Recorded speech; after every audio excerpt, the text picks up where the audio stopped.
Агенда 35 е една од ретките телевизиски емисии кои што е апсолутно посветена на секторот образование, знаејќи дека без реформи во ова поле ниту една друга реформа нема да биде можна. Агенда 35 оваа емисија се навраќа на анализата за состојбите и проблемите во македонскиот образовен систем. Останете со нас. Резултатите на македонските ученици на тестовите за јазична и математичка писменост се на дното на Европа. Македонија е единствената европска земја каде што писменоста се намалила во последните 15 години. Односот кон реформата на образованието е крајно несериозен. Децата се третираат како експериментални глувци. Резултати нема. Компјутер за секое дете, Кембридж, па дури може да кажем во некоја рака и задолжителното средно образование. Сето тоа се некои работи кои во името на реформи се дојдени ad hoc. И мислам дека тие 15 на години го плаќаме на некој начин данокот, затоа што токму таа генерација испадна дека се најслаби по тестирањето. 50 нови факултети за една деценија. Бројот на запишани и дипломирани се намалува. Зашто служат македонските образовни институции? Следете на. Лошите политики во образованието кои произведоа неквалитетни реформи се причина зошто македонските ученици се оценети како функционално неписмени, сметаат просветните работници.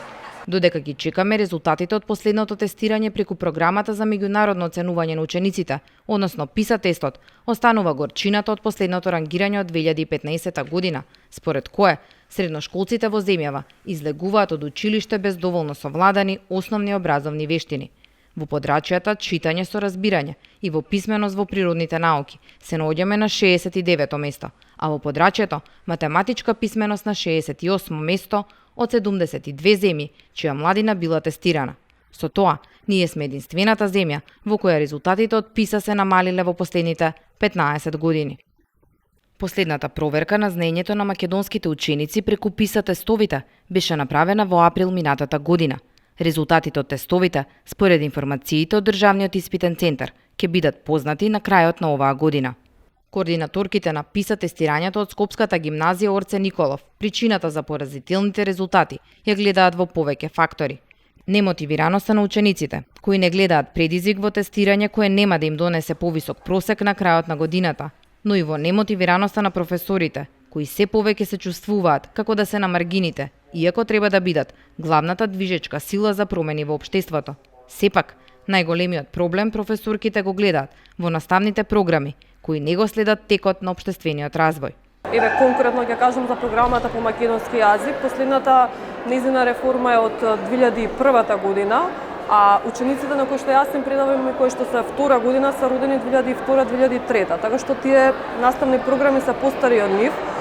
Не се нешто многу променети од претходните наставни програми, а содржините кои што ги изучуваат се неинтересни за овие нови генерации. Да не зборуваме дека станува збор за инстант генерација, односно генерација кои што читаат инстант вести. Затоа и се оддалечија учениците од Facebook, бидејќи социјалните мрежи се нивното секојдневие, и одат повеќе на Instagram каде што читаат само зборчиња. Значи немаат концентрација да читаат пообемни содржини, да не зборуваме за пообемни дела. Исто така начинот на кој што се бара од учениците да ги презентираат стекнатите знаења е пред се меморирање на факти, податоци. Спомнав и претходно дека ние немаме практично усвојување на знаењето. Можеби тука треба да се размисли и да се направат реформи кои што ќе одат во функција на тоа да се стекнува практично знаење. Работиме со Google генерација, вели и професорката по математика, и затоа смета дека е потребна една сеопфатна реформа на средното образование и целосна промена на концептот на учење. Не дека нашите ученици не знаат математика. Тие не умеат да го најдат проблемот во апликативна задача, да го состават, да го срочат, и на тоа мислам дека треба да се работи. Нажалост, за последните 20 години не се смогна сила да се направи ниту една реформа во средното образование, каде што ќе се стави акцент точно на зголем број такви проблемски апликативни задачи кои од една страна многу користат во тој тренинг на умот, а од друга страна се и поинтересни, позабавни и повеќе ги мотивираат учениците да работат на час. Резултатите на PISA тестовите се одраз токму на лошите реформи, смета директорот на Скопската гимназија Раде Јовчевски Корчагин. Можам да спомнам неколку примероци кои не се реформи, туку беа како реформи, а всушност го уназадија образованието, како например компјутер за секое дете, Кембридж, па дури може да кажем во некоја рака и задолжителното средно образование. Сето тоа се некои работи кои во името на реформи се дојдени ad hoc. Значи, така, не се дадени на некоја си јавна расправа да се види колку е тоа позитивно или после воведувањето на таа реформа не се вратени повратни информации дали е тоа успешно или не. И мислам дека тие 15 на години го плаќаме на некој начин данокот, затоа што токму таа генерација испадна дека се најслаби по тестирањето. Така да причината е во тоа. Според Арсовски, реформата треба да почне од основното, а не од високото образование, каква што е тенденцијата во последниве неколку години. И што е најважно, да се тргне од учениците. И професорката Елизабета Секирарска од Средното училиште Перо Наков во Куманово смета дека реформата треба да започне од основното образование.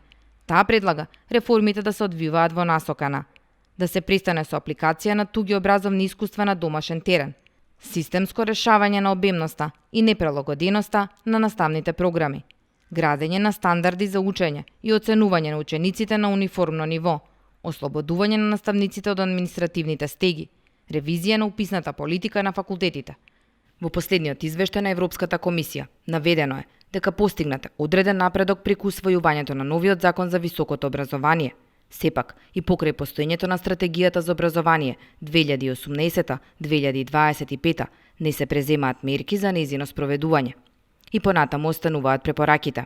Имплементација на стратешката рамка за образованието, особено за предшколското образование, зголемување на поддршката за професионален развој на наставниците и подобрување на квалитетот на образованието за сите, особено запишувањето во предшколски установи, образованието на децата со попречености и на децата роми. Образованието, заедно со културата, се опфатени во поглавието 26 од преговорите со Европската Унија. Областите од образованието, првенствено со одговорност на земјата кандидатка, но тие треба да бидат градени во насока на целта на ЕУ, обезбедување еднакви услови за стекнување на вештини, потребни за вклучување во општествените процеси. Вкупно 125 факултети има во земјава. Пред 10 години имало 75, што значи дека за една деценија се отвориле 50 нови факултети. Од нив плюс 37 приватни и 13 државни. Во истиот период пак бројот на запишани и дипломирани студенти се намалува. Ако во учебната 2007-2008 година 64.254 средношколци го продолжиле своето образование на некој од факултетите, минатата учебна година бројот на запишани студенти е намален за 11% и изнесува 56.941. Статистиката покажува дека пред 10 години бројот на дипломирани студенти изнесувал 10.232, а денес е за четвртина помал, односно во 2018 година дипломирале вкупно 7.698 студенти. Овие поразителни податоци за состојбите во високото образование логично го наметнуваат заклучокот дека така наречената реформа факултет во секој град, што е почна претходната власт пред 10 години, воопшто не ги даде очекуваните резултати. Напротив, анализата на податоците за последните 10 години покажува дека на пазарот воопшто немало потреба од отворање нови факултети, бидејќи бројот на студенти постојано се намалувал. Овие бројки покажуваат дека ерозијата на квалитетот во македонскиот образовен систем се случува систематски со години, а една од главните причини е токму дисперзијата на разни факултети со сомнителен квалитет, програма и филтри за кадрот што поминува низ нив, а завршува како група магистри, па дури и доктори на науки, од кои четвртина седат дома без работа. Професорот од Машинскиот факултет, кој што беше и кандидат за ректор на Универзитетот Свети Кирил и Методи Атанас Кочов, вели дека квалитетот на високото образование опаѓа со години, а една од причините според него е токму во квантитетот. Во таа трка што универзитетите и факултетите ја имаат за да дојдат до дополнителни финансиски средства, предлагаат нови студиски програми кои што можеби се менуваат насловите и бегаат од она што им е матична дејност. Значи, воведување, на убави наслови кои што содржат во себе управување, менаџмент и така натаму. менеджмент на технолошки процеси или не знам менеджмент на управување на возила или менеджмент во медицината и така натаму. Немаме потреба воопшто од такво расширување за да постигнеме атрактивност кај студентите или кај децата. Новата генерација со новите технологии бара сосема нов пристап. Кај нас, за жал, во државата не се пратат современите текови во светот. Едноставно, високообразовниот систем се смета за нешто што може би за некој бизнис, меѓутоа тоа треба да биде чисто она што значи образование, наука и истражување, бидејќи на крајот од денот, ако не постои добар производ кој што завршил факултет, кој што е добро едуциран и кој што е спремен за да истапи пред малите и средни предпријатели или пред големите фирми со своето знаење, истото тоа да го имплементира, не можеме понатаму да очекуваме и добар индустријски развој во државата. Според Кочов, проблематично е и финансирањето на високото образование. За жал, финансирањето на високото образование се уште е со стари критериуми, кои што можеби си влечат корени од поранешна Југославија. Не може да нема цена на чинење на еден студент по било кој од факултетите. Дали е државен, дали е приватен, да имаме реална цена на чинење по глава на студент. Бидејќи сепак државата го финансира, нели, кај државните универзитети. Ние имаме ситуација во која што имаме воедначени плати на професорите во високото образование, без разлика во која област е. Имаме воедначени средства кои што Министерството ги доделува на одредени факултети или на универзитети, и сега ќе дојдеме во ситуација во која што ќе кажеме, па чекајте, еден студент на машински факултет не може да чини исто колку што е студент на медицина, не може да чини исто колку што е студент на економски факултет или на правен факултет. Бидејќи реалната состојба на студиските програми кои што ги имаме, да речеме на машински факултет, подразбира дека покрај предавањата студентот мора да има и практични вежби. А за да имате практични вежби, треба да имате и современа опрема, треба да имате и одредени материјали и на студентот во целост да му го пренесете знаењето. Покрај теоретското да му го пренесете и она што значи практично знаење низ практично изведување на наставниот процес. Дека квалитетот на високото образование е многу слаб, нотираше и Светската банка во повеќе своји извештаи, а на оваа тема зборувавме и со директорот на оваа меѓународна финансиска институција во одделот за развојна економија во Вашингтон, Симеон Дјанков. Според него, средното образование е горе-долу подобро, но универзитетите се многу слаби. Вели, ако не се направат промени во високото образование, земјата ќе има големи проблеми во следната деценија. Конкретно в Северна Македония, една от другите теми, за които вече говорихме, е образование. Образованието е на различни етапи. Начално образование, средно, висше образование. В нашите изследвания забелязваме, че системата на висшето образование, университетската система, на много изостава тук. Така че конкретно правителството трябва да се насочи какво може да се направи, така че тези студенти, които излизат от университетите, всъщност да имат образованието, което е необходимо на бизнеса. В момента излизат много студенти, които всъщност не са необходими на бизнеса и обратно, бизнеса се нуждае от такива.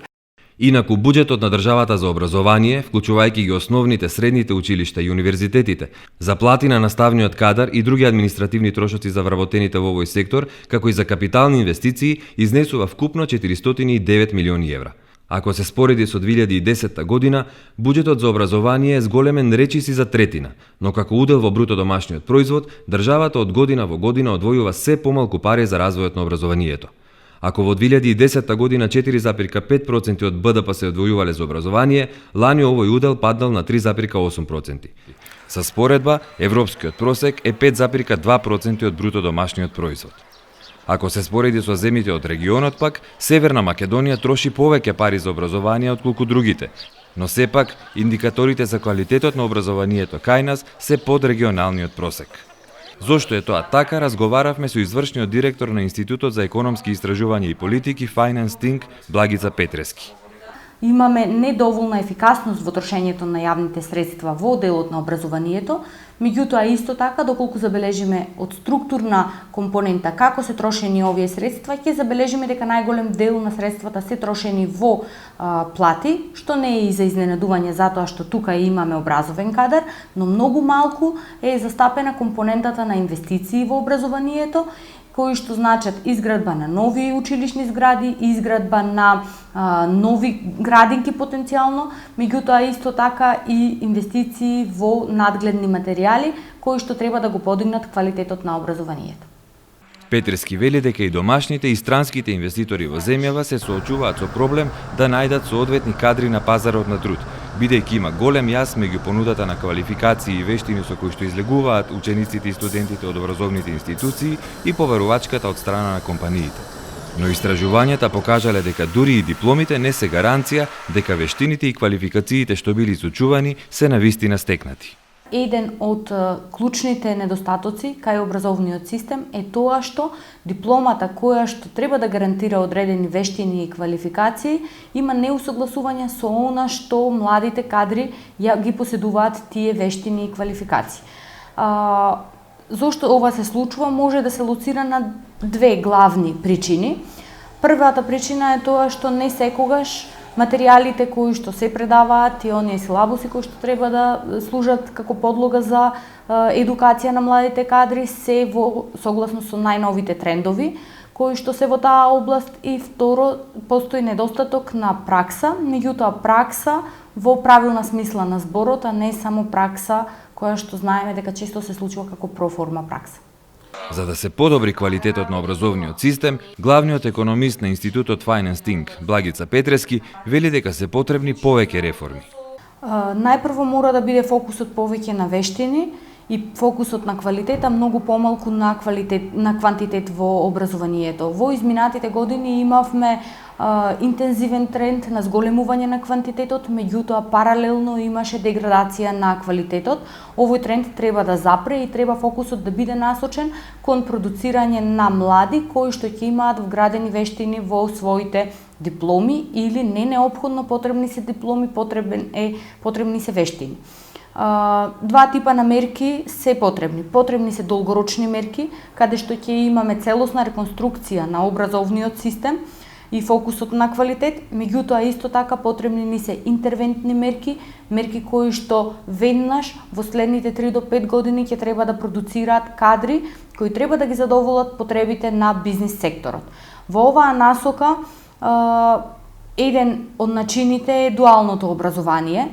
Што подразбира дуалното образование? Тоа подразбира соработка помеѓу средните училишта со компаниите кои што се од тој регион, интензивна соработка каде што од една страна вработените во компаниите ќе држат предавања на тие млади потенцијални работници, а од друга страна ќе ги отворат вратите за реална пракса во нивните компании.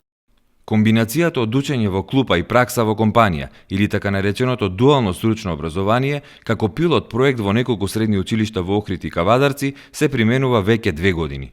За тоа како се спроведува овој проект, разговаравме со Дејан Чуповски од делегацијата на германското стопанство во Македонија, кој што е проектен менаџер за дуално стручно образование. Тоа е модел каде што образовните процеси се одвиваат на две места. Едно е училиштето, кое што во прв ред е задолжено за посредување на теоретските знаења, а второто место на учење е компанијата која што е задолжена за посредување или спроведување на практичната обука. Во Германија таа практична обука во компанија изнесува дури до 70% од вкупниот удел. Тоа не е наша цел да го пресликаме системот 1:1 во Македонија, бидејќи не е ни можно, меѓутоа целта ни е да ги спроведеме тие системски елементи и да ги прилагодиме на македонските услови. За една компанија да може да учествува во нашата програма, треба да ги исполни нашите германски стандарди. Тоа е да има просторија за обука, многу важно е да имаат обучен ментор кој што ќе спроведува таа обука на учениците. Менторите ги сертифицираме ние според германски стандарди и можеби најважниот предуслов да се учествува во програмата е по завршувањето на образованието, компанијата да им понуди и директно вработување на младите. Чуповски вели дека од оваа година програмата ќе се прошири во средни училишта и компании во Велес, Битола и Прилеп, а освен странски инвеститори, интерес покажале и домашни фирми. Според него, овој модел на образование ќе донесе повеќе придобивки во земјава. Очекуваме младите да се стекнат со знаења и вештини кои што се потребни на пазарот на трудот, бидејќи компаниите често се жалат дека откако ќе завршат младите одреден образовен процес, дали е тоа средно училиште или факултет ги немаат вештините кои што стојат во дипломата дека ги поседуваат, а од друга страна сакаме да има директно вработување, тоест тоа е и целта на програмата. Една компанија која што 3 години ќе спроведува практична обука, секако има за интерес тие млади луѓе да останат потоа во компанијата, бидејќи за компанијата тоа е инвестиција. Дека пазарот на работна сила најмногу ќе бара стручни кадри со средно образование, покажува и последната анкета на Агенцијата за вработување, според која дури за половина од новите отворени работни места ќе се бараат вакви профили на работници. Професоре Барбариев, добро вечер. Благодарам што сте со нас во нашата емисија. Благодарам на поканата. Ви благодарам и вам. Образованието е една комплексна и навистина широка тема. Во извештајот на Европската Унија нотирани се неколку забелешки и од аспект на вечното прашање со партизација, од аспект на недоволна достапност на образованието до сите дечиња, меѓутоа и до самиот квалитет на образованието. Па се вели дека секое ниво на образование е со слаб квалитет. Од каде да почнеме и дали може би вие како професор имате да ја дополните Европската Унија во некои делови? Па добро, ако го погледнеме извештајот, значи делот за образование или поглавието 26 е многу кратко, една страна, дали и една страна во која што ако ги анализирате сите реченици внатре и доволно е и таа страна во која што се многу прецизно лоцира секој проблем во нашиот образовен систем и можеби е доволно само со еден збор за да ја почувствувате и целокупната атмосфера внатре во кој контекст се наоѓа целокупните подсистеми во нашиот воспитно образовен систем, поаѓајќи од предучилишно па до академија, односно до високо образование. Значи внатре со една реченица е кажано дека системот е се уште премногу политизиран и корумпиран. Значи во таа реченица е објаснето се. Значи, постојат некои елементи кои што мора да тргнат од политиката за да се промени духот и културата внатре во каков систем ние ќе работиме и каква ќе биде атмосферата. И ако ги видите елементите каков е начинот на финансирање, каква е состојбата, каква е мрежата на средното и на високото образование, ќе се отворат многу проблеми, иако многу земји од Европската Унија кажуваат дека тоа поглавје брзо се отвора и брзо се затвора, меѓутоа мислам дека кај нас нема да биде така. Првата причина зошто ќе биде така е заради предолгиот временски период на лоши околности во кои што се наоѓа целокупниот воспитно образовен систем. Квалитетот е дефинитивно спуштен на најможното ниско ниво. Некои земји објаснуваат и кажуваат дека Европска Унија многу нема да се труди околу тоа поглавје, бидејќи тоа ќе мораме сами да си го решиме. Таков е примерот со Бугарија. Таа влезе 2007 во Европска Унија, меѓутоа ако го видите квалитетот на резултатите и споредливоста на учениците со состојбите од некои други европски земји, ќе видите дека таа нема некој многу сериозен и брз напредок. Тоа всушност кажува дека најголем дел од работите ќе мораме сами да ги направиме и сега тука е тоа дефинитивно тешка работа за нас, бидејќи се виде дека во изминатите 20 години сами баш не умееме. Не би рекол дека не умееме, мислам дека тоа подрачје премногу го контролира политиката и мислам дека првата умна држава, умна влада би инсистирала тоа поглавје да го отвори заедно со поглавјата кои што треба да се отворат први. Значи тоа е правда, безбедност, веројатно. Моја сугестија е да го отвори поглавјето образование веднаш, заради тоа што тоа ќе трае и внатре ќе мора да се решават фаза по фаза многу прашања кои што се сериозни проблеми во целокупниот образовен систем кој што понатаму влијае на сите други сектори во општеството. Ние на друга реформа мислите дека не може да биде спроведена без клучот, а тоа е образованието? Не може да биде спроведена бидејќи образованието треба да ги даде идните квалитетни кадри кои што треба да ги решават другите прашања во општеството. Ако сакате идната бизнис заедница, идната енергија на општеството се младите луѓе кои што сега се прво, второ, трето оделение, кои што за 15 или 20 години треба да бидат моторот на општеството и на државата. Така. Прилично сте прецизен во констатацијата дека партизацијата и мешањето на политиката е клучниот проблем. Тоа е еден од проблемите, бидејќи тоа генерира други проблеми, тоа е домино ефект. Постојат анализи и извештаи, дури се изучуваат реформите на филозофскиот факултет на втори и на трети цикл се изучуваат како се прават реформи. Ако ја земете Хрватска, примерот на Хрватска, таа бавно напредува, меѓутоа дефинитивно има сериозен напредок и развој во делот на многу сектори благодарение на она што го прави со образованието. Клучните двигатели на реформите мора да ги преземат луѓето кои што тоа знаат најдобро да го прават, а тоа се луѓето кои што се бават со образование, со наука и со истражување. Државата мора да креира образовни политики во кои што ќе создаде контекст и култура на така наречена споделена одговорност. Тоа значи каде ќе биде одговорноста и каде државата ќе ја дава целата логистика и создавање на атмосферата, каде науката ќе го дава знаењето како тоа да се направи, како ќе се вклучи бизнис заедницата внатре, бидејќи клучните извештаи на Европска унија кажуваат дека иднината на она што ќе се случува денес во светот е како да се направи мрежата на универзитетите, односно образованието, истражувањето и информатичко-технолошкиот напредок, односно развој на општеството. Во тие три елементи е всушност клучот на решавањето на сите проблеми. Политиката мора тоа прашање да го даде и да го решава заедно и тука не треба да се создава кај нас контекст дека ние сите работиме нешто посебно. Туку треба да се создаде еден дух дека сите заедно, и политиката, и универзитетите, и бизнис заедницата, целокупното општество, невладениот сектор, медиумите, мораме да влијаеме да го подигнеме нивото на образованието. Но за тоа треба првенствено политичка воља, што гледаме дека низ годините наназад ја нема. Многу влади, сите влади досега секторот образование го се однесуваат толку ноншалантно кон него со политички пазари постојано. Како мислите дека воопшто ќе може да откаде да извира оваа политичка еден воља? експерт кој што е еден од креаторите, еден од клучните луѓе кои што работи на PISA истражувањето и испитувањето на средношколците во проектот на ОЕЦД, всушност дава одговор зошто политиката е толку инертна на реформите во образованието. Искуството во многу земји кажуваат дека всушност политиката знае дека од образование не се добиваат избори, но од образование се губат избори. И таа е тука многу внимателна, бидејќи најмалите поместувања, ние видовме 2015 година со најмали поместувања, со нови закони, со некои елементи каде што не е тоа толку јавно, транспарентно, видите што се случи со општеството, какви движења почнаа да се... Избици на незадоволство воопшто беа. Тука мора да се направи друг пристап. Пристапот е така наречена мрежа на институции кои што заедно ќе тргнеме во создавањето на ново ниво на воспитно-образовен систем, а тоа е промена на парадигмата. Тоа значи дека ние во нашата држава мора да се отвори прашањето дали оваа мрежа на високообразовни институции е потребна. Дали треба да има толку факултети? Дефинитивно не. Дали треба да има таква мрежа на средни училишта и на средно стручно образование и на дуално образование кое што се создава? Тоа е добро. Дали тоа така треба да се создава? Значи тоа се прашања на кои што се дефинитивно сериозни реформи.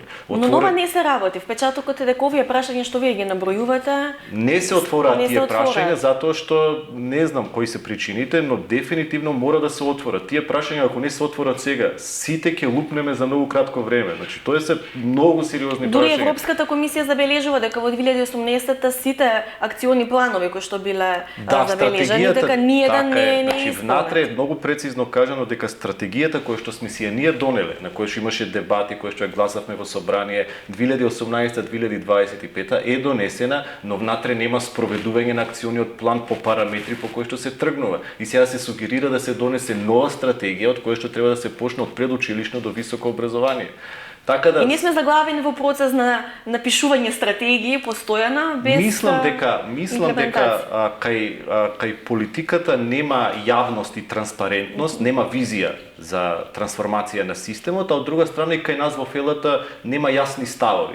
Од друга страна, сега во разговор со некои луѓе кои што работат на реформите на Европска унија, кои што пишуваат извештаи, кои што помагаат на некои земји во развој, и Европа има различна педагошка визија за тоа какво треба да биде образованието. Затоа тие многу и нема да се мешаат во сето она што ќе се случува. Ние можеме како мала држава, ако ги видиме успешните приказни, ако ги видиме примерите кои што дале резултат во еден краток, среднорочен и долгорочен временски период, ние можеме и брзо да почнеме да излегуваме од кризата, бидејќи тука станува збор за прашања. Прво, професијата е со нарушен општествен економски статус во делот на наставниците. Вие гледате во извештајот се дефинитивно спомнува и состојбата со наставниците. Значи, тоа е тоа со нас, какви сме ние. Тоа е сериозно прашање, ние да се погледнеме во огледалото и да си ја видиме сликата, какви сме, кој што исто треба да тргне од некаде некаква нова парадигма во делот на образованието. Студентите и заменувањето на студентите. Вие во моментот имате илјадници студенти што студираат во Словенија. Вие еден поголем дел од високото образование во Европа ви е бесплатно. Кај нас студентите се уште плаќаат. Дури и темата млади, вие гледате, тоа е образование, култура, млади, спорт е заедно ставена на истото место, затоа што тоа е истата тема. Едно без друго, да. Едно без друго не може, вие не можете младиот човек да биде мотивиран ако тој додека студира и не се финансира од некаде. Вие не можете да имате вакви уписи на високо образование. Еве сега ќе бидат конкурсот уште не е излезен, меѓутоа во август ќе има уписи за факултет. Не може државата да не знае каде ќе студираат најдобрите, талентираните во делот на природните науки, во делот на општествените, на хуманистичките науки. Тоа е оставено на инерцијата што ќе се случи на денот кој студент каде ќе заокружи да студира. Значи тоа се прашање во кој што немаме мапирање на квалитетот, нема мапирање, значи вие гледате се отвараат прашања дали најдобрите математичари ќе одат на европски или на светски надпревар. А од друга страна гледаме брилјантни индивидуалци кои што во изминатите 30-40 години покажаа одлични примери во светот и на награди и на признанија. Пред 10 години, можеби нема уште 10 години, освоивме најдобра награда со поврзување на традицијата на така наречените бабини игри со Microsoft. Тоа беше светска награда. Тоа го направи наши наставници од Крива Паланка, од Скопје, од Штип, од Битола. Значи станува збор за дали системот ќе создаде концепт на мотивација, на атмосфера. Ние сите да почувствуваме дека ќе почнеме да го реформираме ова во кое што сите сме вклучени. Односно, како индивидуалниот интерес, мојот личен интерес да стане интерес на институцијата. Гледаме дека тешко ова ќе се решава ако се остави на политичката волја и на подготвеноста на владата тоа да го прави. Што е со вашиот дел како академска фела? Нели природно би било вие да сте тие кои што ќе притискаат кога ваму веќе има отпор и кои што ќе се трудат да носат промени? Јас се согласувам дека академската фела е премногу тивка во делот на коментарите, во делот на барањето на реформите. И тоа е така веројатно во еден подолг временски период. Веројатно има повеќе причини зошто е тоа така. Но дефинитивно мора да се создаде, никој сам не може да тргне да го реформира ако ние заедно не се убедиме сите дека мораме заедно да го направиме тоа. Академската заедница внатре има многу проблеми. Еден од проблемите е концептот на квалитет. Таа дури ако земете да ја анализирате внатре, таа нема инструменти да го регулира сопствениот квалитет. Бидејќи имате проблем финансиски, имате проблем со задржување на најдобрите. Вие за да можете да вработите двајца или тројца луѓе, вие морате да прашате двајца министри да ви дадат согласност. Значи вие не можете така едноставно брзо да реагирате ако сакате денес најдобрите да ги вработите и денес најдобрите да ги задржите. Или да речете или да речете сакам да ги донесам 5 врвни професори од Америка да предаваат на универзитетот во Штип, во Скопје и во Битола.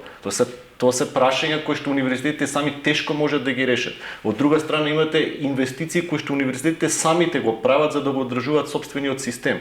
Така да ние сме почнале во овие 20-30 години да создаваме премали јадра кои што сите нешто сами работиме, меѓутоа иднината не е во тоа, иднината е во интердисциплинарноста, во вмрежувањето, во не такви гломазни институции, во помали институции, побрзи, поефикасни, подложни на брза промена и реформа, бидејќи вие во ваква брзина на информатичката технологија не можете образованието да го речете оставете го, сега ќе биде побавно, па ќе видиме како ќе се менува тоа. Тоа мора да има некакви паралелни текови, нека природна динамика дефинитивно на развој. Да. Каде вие ги мапирате клучните проблеми? Зборуваме прилично широко од партизација до недостигна квалитет, финансиска состојба и слично. Од каде да се почне? Постојат два момента кои што се различни од каде треба да се почне. Тоа е структурата на системот и процесот на системот. Структурата на системот се инфраструктурата, условите за работа, наставните планови и програми, вработувањето, новиот концепт на мрежа на средни училишта, на високо образование. Тоа е едното ниво. Другото ниво е процесот. Тоа е всушност концептот на квалитет, што се случува помеѓу наставникот и ученикот, помеѓу професорот и студентот. Тоа е другото ниво на реформа кое што мора да оди заедно со оваа реформа. И вие не можете да направите добра реформа во процесот ако немате услови за работа, ако немате лаборатории, ако немат каде студентите тоа после наставата и вежбите да можат да го видат во општеството, во системот, ако не ја вклучите бизнис заедницата. тука е Значи буквално од секаде треба да почнеме. Од секаде треба да се почне и треба да се направи добра стратегија во која што во краток и среднорочен временски план би се направил сериозен акционен план во кој што би се тргнала реализацијата на она кое што всушност треба да биде. Ама велите има стратегија донесена лани, а не се цела година поминала воопшто без да се имплементира. Значи не е веројатно само да се донесе стратегијата. Веројатно премногу формализирањето на она што се случува со образованието и она што ние како секој од нас индивидуалец или како институција вие гледате внатре, ние сме исто општество во кое што одговорноста не е лоцирана. И сега кој е одговорен? Еве во извештајот пишува дека не сме ја спровеле, не сме пристапиле по акциониот план. И сега ако земете вие внатре да барате одговорност, вие на крај ќе видите дека не можете да ја персонализирате одговорноста и на крајот пак завршува тоа, па требаше сите да го направиме тоа. Значи сериозна држава, сериозен концепт за реформа прави сериозна мрежа на тоа кој е одговорен како институција, како поединец, како значи тоа е. Мислам дека овие теми за кои што разговараме многу добро ги знаат и луѓето кои што ги водат министерствата и луѓето кои што работат на универзитетите. Станува збор за, според мене, поголем е проблемот во создавањето на клима, во создавањето на атмосфера и тоа мора да го направи тоа Министерството за образование. Тоа мора да се професионализира и они мора да ја дадат атмосферата. Тие мора да го дадат духот како ние внатре сите ќе тргнеме во трансформацијата на она што ќе биде систем и целосно поинаква мрежа на студиски програми, на универзитети во државата. Ги споменавте универзитетите и целата таа мрежа. Еден од клучните проекти беше универзитети во помалите градови. Многумина го критикуваа со право, се покажа дека ефектите се никакви. Како вие го гледате овој концепт на толку многу универзитети? Споменавте пред малку дека не ни требаат толку многу насекаде. И како воопшто ги гледате и приватните универзитети визави државните? Нашиот образовен систем секогаш имал дисперзиран концепт на високо образование. Ако земете двата факултети кои што беа во Штип, Рударско-геолошкиот факултет и Педагошкиот факултет, и Институтот за јужноземјоделски култури во Струмица, Институтот за ориз во Кочани, тоа се системи правени пред 40 и 50 години. Тие сите институции биле под универзитетот во Скопје. Значи, тој концепт на дисперзија постоел и функционира. Проблемот е дали ние со отворањето на тие институции сме сакале да направиме врвно, квалитетно образование или тоа сме го направиле само формално. Значи, вие дури во извештајот ако видите, отворањето на институции не е толку проблем. Проблем е колку и како. И која ќе биде нивната функција и цел. Да. Значи, во извештајот се забележува дека премал се уште е бројот на студенти со завршено високо образование. Знаете тоа што кажа? Што е крајно нелогично. Не, тоа е нелогично за нас, во нашето општество, бидејќи не се поставува прашањето зошто во изминатите 40 години имало 5 или 6% граѓани со високо образование. Па сега се дава сугестија дека тие треба да бидат над 40% и тоа се параметрите во Европска унија. Тоа не се. Проблемот е дали ние тоа го направивме само за да луѓето завршуваат со најниско можно ниво на квалитет или сакавме со тоа да направиме врвни институции. И јас подолго време зборувам дека не е проблемот каде ќе се наоѓа факултетот и универзитетот. Проблем е дали ние сите сме решили тоа да го направиме поштено како што треба да биде. Да. Зошто да не биде Кавадарци или Струмица да не биде најдобриот институт за вино во Европа или во светот, ако тој е најдобриот регион познат по светот за она кое што го прави. Зошто да не биде најдобриот институт или факултет за земјоделство во Струмица? Зошто да не биде најдобриот општествен хуманистички факултет во Охрид? Така да ги дисперзираме, во кој што светот кога ќе дојде ќе учи од тоа што ќе може тука да го сретне и види. Или најдобри стручни студии на југоисточна Европа во Штип, кај што ќе се поврази болницата, ќе се подигне квалитетот на здравство. Тоа е концептот кој што кај нас не е направен, нити имат храброст да го направат, бидејќи за такви реформи се бара храброст, се бара знаење и се бара еден широк интердисциплинарен тим и од земјата и помош надвор од земјата. Се надевам дека со почетокот на преговори со Европската унија, ако ништо друго, ќе имаме веројатно помош, некакво надвор кој што ќе ни биде потребна. Ви благодарам многу за гостувањето и ја отвораме темава секако за скоро време. Ви благодарам, беше чест да разговарам на оваа тема. Ви благодарам. Рекордни стапки на рециклирање и употреба на рециклиран материјал се забележани во Европската унија, покажуваат последните податоци на Евростат, а кои се однесуваат за 2016 година. Според податоците, во Европската Унија се рециклира 55% од целиот отпад, не вклучувајќи го големиот минерален отпад. Стапката на рециклирање на отпадот од пакување е повеќе од 67%, додека на пластични пакувања е преку 42%.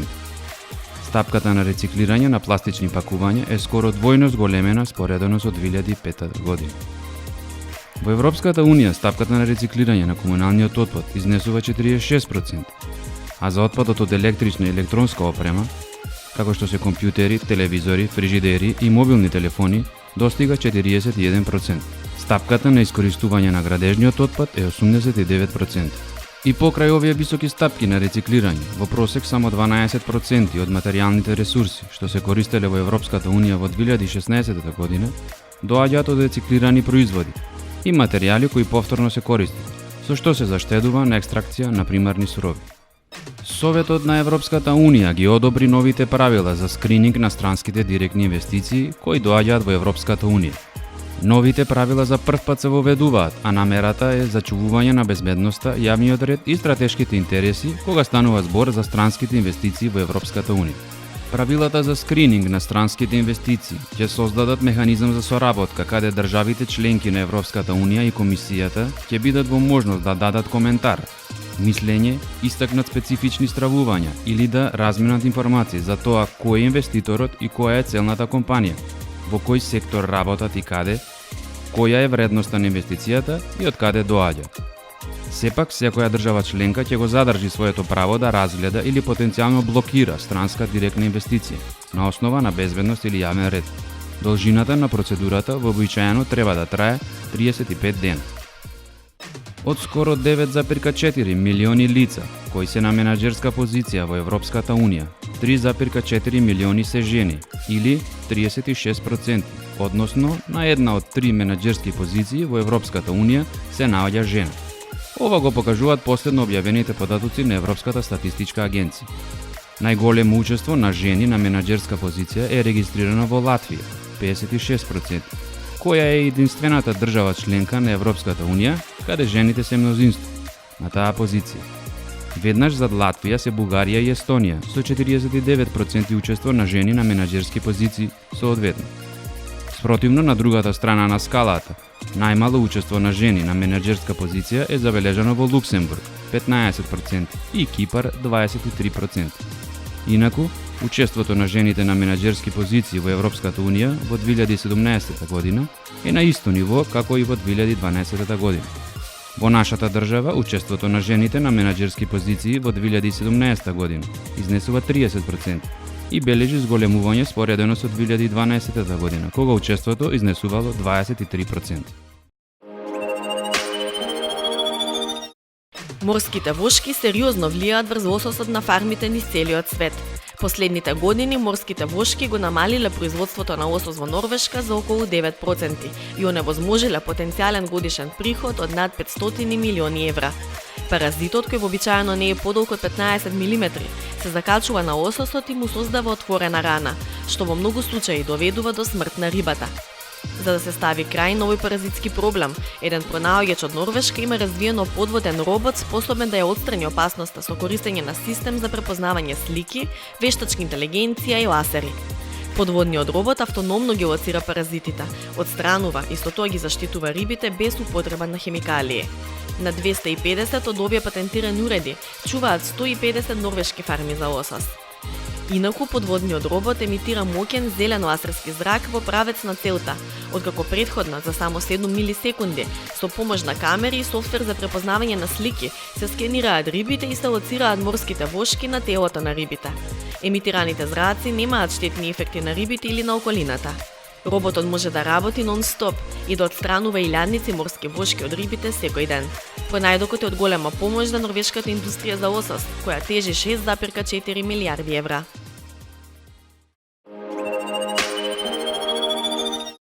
Следната недела се гледаме со друга тема на истата фреквенција и во истиот термин, 20 часот и 15 минути. Следете на тука или на нашите официјални Инстаграм и Фејсбук профили на социјалните мрежи. Останете со програмите на Македонската телевизија.